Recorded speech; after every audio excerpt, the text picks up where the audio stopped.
Fake CEO anaomba 200 bob. Listen episode 1. Fake CEO audit.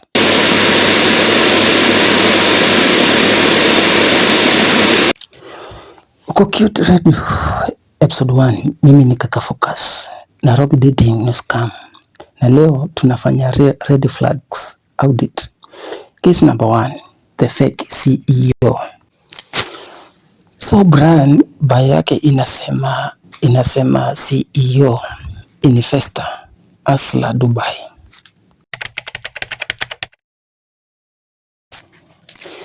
Lakini kuna DM alikuwa ametumia Kate, sio jina kamili. Hey baby, kuna emergency kidogo.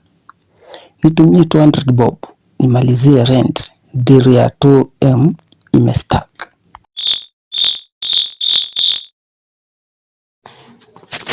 Bro, CEO mgani anaomba 200 bob kama student wa KU? Wallet yako ni empty kuliko promises za politician.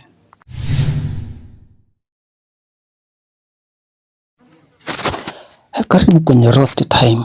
Ukweli ni kuwa Brian si CEO. Brian ni Chief Empty Wallet Officer.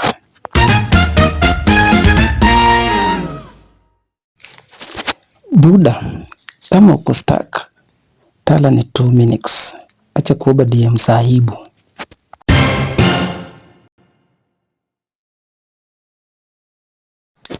Tala loan yako ni 2 minutes. Download app.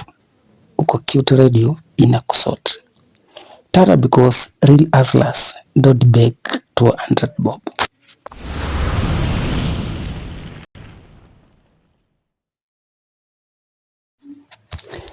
Ladies, kuna red flags za fake CEO. 1. Anaomba pesa before date ya kwanza. 2. Bio yake ina investor but LinkedIn yake haina kazi. 3. Deal zake ni za mamilioni but hawezi buy coffee ya 150.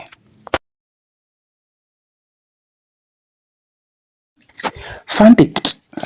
Red flag ni 5. Block, delete, protect your peace.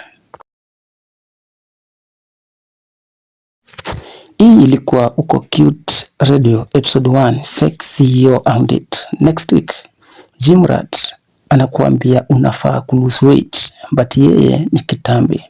Follow us at Tales from the DM kwa Spotify. Tuma za red flag kwa DM. Uko Cute but at what cost?